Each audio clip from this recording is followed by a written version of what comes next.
pinatawag lang ng doktor ko sa akin. At para i-discuss nga yung yung resulta nung laboratory na ginawa sa akin last Friday. Kasi nagpa-A1C ulit ako. Ang monitoring kasi sa akin is na every 6 months. Bale nung dumating kami dito sa Canada noong 2021, first check-up ko doon sa aming unang nakuhang family doctor. Doon lumabas na na hindi maganda yung condition kasi ang taas ng ang taas ng sugar ko. Hanggang sa nag-email yung doktor na yun na nag-quit na siya ng practice. So parang hindi na siya magpa-family doctor, ganyan. Ang kliyente niya, kagaya namin ni Mami, kanya-kanyang hanap na ng bagong family doctor. Dito sa amin sa Calgary, pagkakaalam ko, kung hindi ka mamimili ng mga sikat o mga recommended na family doctor, makakakita ka naman. Yun nga lang, iba-ibang lahi talaga yung mga nasa listahan. Pero kung gusto mo naman yung recommended, kasi nga, kaya nga sila recommended kumbaga maganda yung experience ng mga tao sa kanila bilang doktor. Kaya ang naman doon is mag-aantay ka talaga sa kumbaga waiting list, parang ganyan. So, yun nga, nagpa-waiting kami and then after halos a year bago kami natawagan na sabi may bakante na nga daw. So, yun, di kaming apat, pumunta kami doon, kaming buong pamilya, sa amin 2 bata, and then lahat kami chinek up the first day, yung kumbaga parang meet and greet, ganyan. Yun yung unang session namin with the doctor. And then, ayun na, nag-request na siya ng mga ulit, kasi nakita niya nga sa records ko na ang tagal na nung result ko, hindi na nasundan, hindi na ako na follow up. So, yun, nung chinek niya ako, nakakatawa kasi napababa ko na somehow yung aking sugar mula doon sa first time na na-check up ako noong 2020, I think that's 2022. So, natsundan yung 2022, parang 2024 na. Tingin ko kaya ako napababa talaga at na-manage yung yung aking sugar ay dahil sa diet na yon.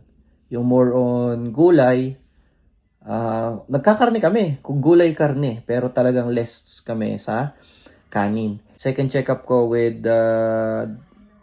my new doctor ay nag-request nga siya ng laboratory at ginawa ko yung laboratory last week lang, Friday. Nung Monday, tumawag sa akin yung opisina ng doktor at sabi sa akin, lang daw, phone call, consultation lang, parang ganon.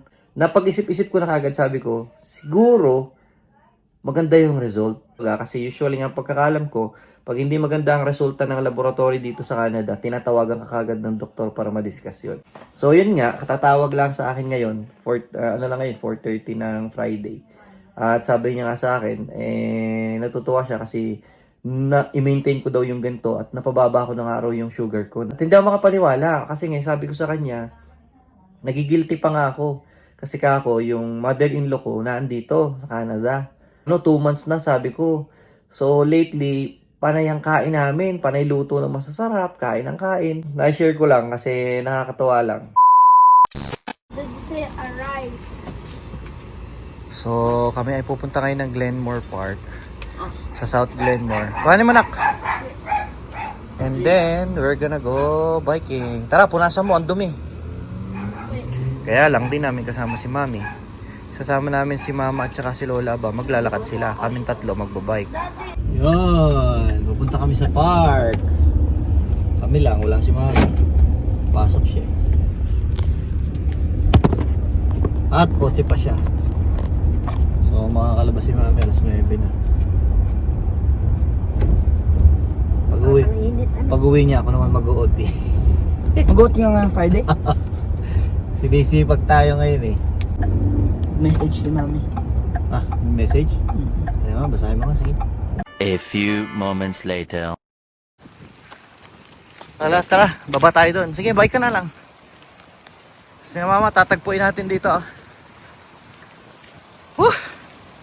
Pagod na kagad kaunting bike pa lang. Tara, baba tayo doon. Ayun si na mama. Lakas ng hangin pero mainit, kaya ang sarap. Ganda. Meron pala ditong rentals. Ayan. Rentals. Nakakapag-rent pala. Kuya, bawal na yata dyan. Yung ano? Yung bike. Ha? So, ayun. Wala si mami. Ayun, ang bilis ng itik, oh. Ay, ang bilis nila, oh. Kala mo dagat, eh, no?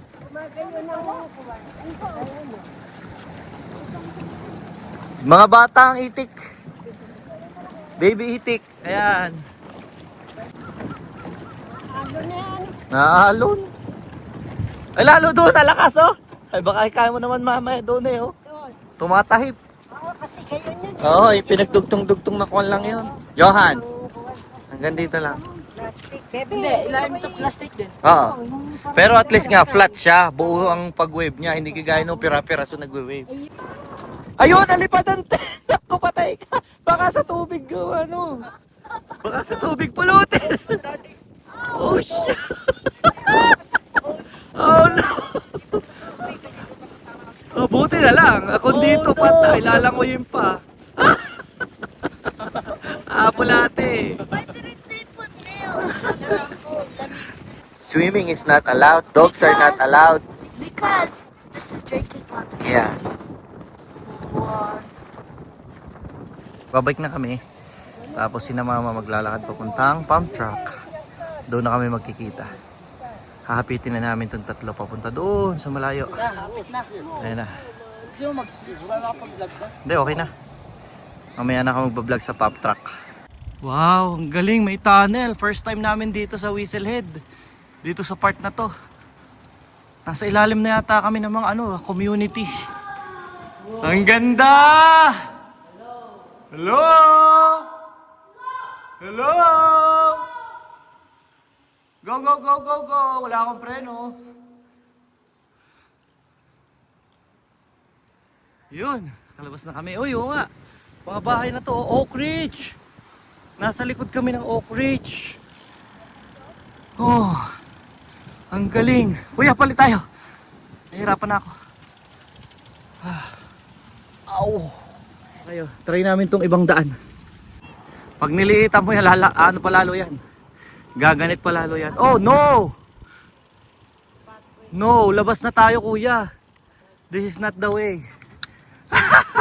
Nakarating kami sa ano ba to? Lugar na to. Sutina, pakaliwa, Southland Drive. We're going back. Under the bridge. Where are you going?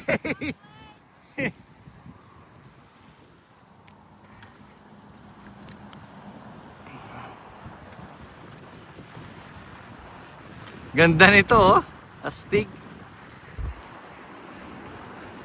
Hello!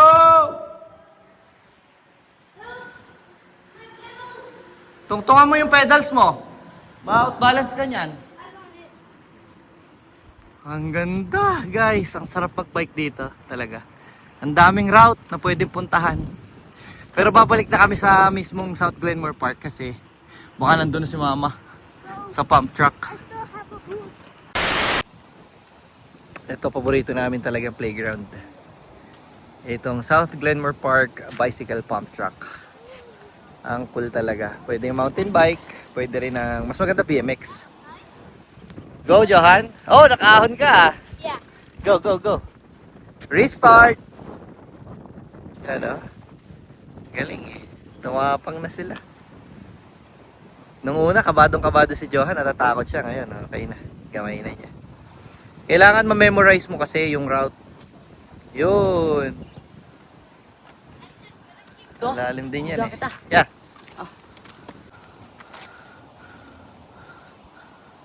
Wow. Memories mo muna.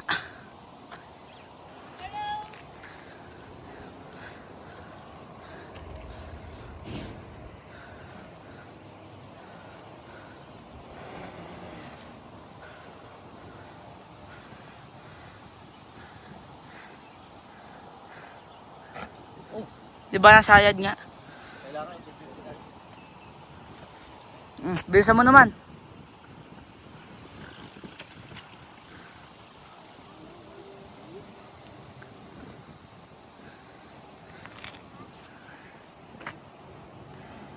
O, bilisan mo. Isa pa.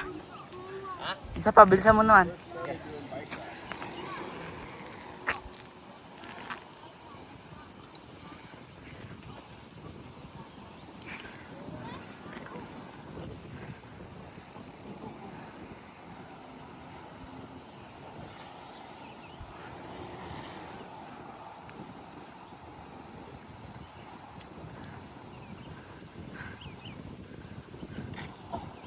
Doon lagi nasayad.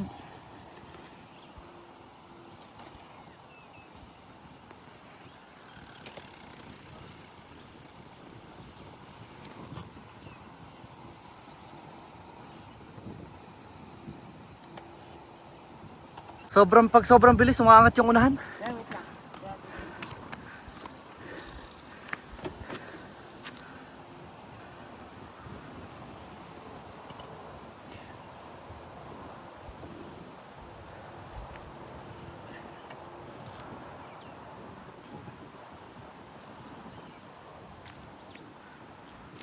Oh, smooth. Ikaw kaya? Okay, let's go.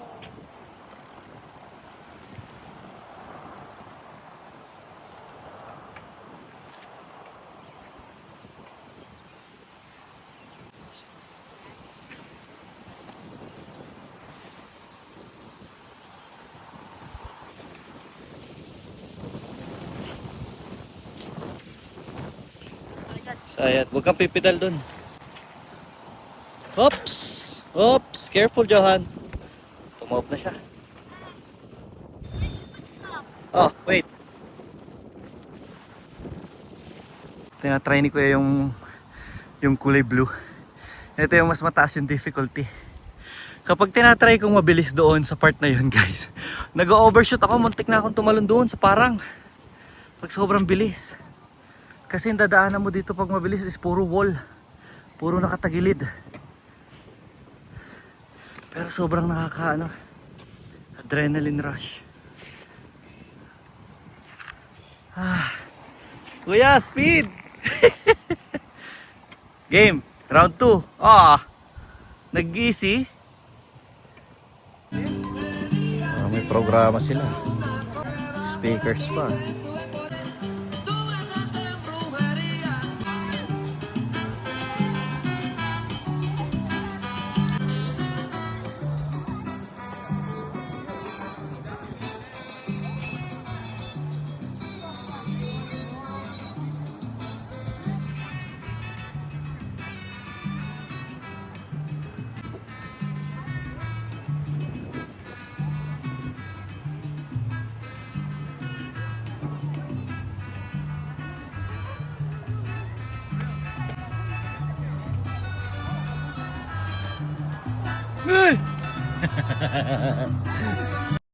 One eternity later.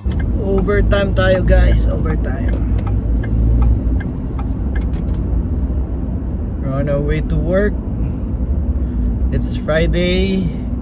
Usually, nasa bahay lang ako pag Friday. Pero ngayon ay sinipag tayo, guys. Kaya nagyaya ng OT yung boss ko. Sabi ko, sige, pasukan ko. Pero 4 hours lang. 4 hours, 11 to 3, 11 ng gabi hanggang alas 3 ng madaling araw. Sobrang busy ng namin ngayon, sa trabaho ngayon. Ilang linggo na. Hindi namin makaubos-ubos ang trabaho. Yun nga pala, dahil nga doon, hiring kami. Hindi ko pa na-check sa Indeed eh. Pero sa amin naka-post na sa loob. Para kasi yun sa internal, yung mga gustong lumipat ba ng shift. Kasi pag gusto mo lumipat ng shift, din yung priority. Tapos so yun, siguro kung wala pa ngayon, magpo-post din yun sa Indeed in the future. Gawa ng kailangan namin ng 3 operator, tigi-tigi sa bawat shift. Isa sa umaga, isa sa panghapon, tsaka isa sa tropang gising. Kami yun, yung mga overnights. Nung nakaraan kasi meron kaming bago, kaso hindi tumagal kasi maraming supply, matigas ang ulo. Kaya wala. Hindi nakapasa sa probation.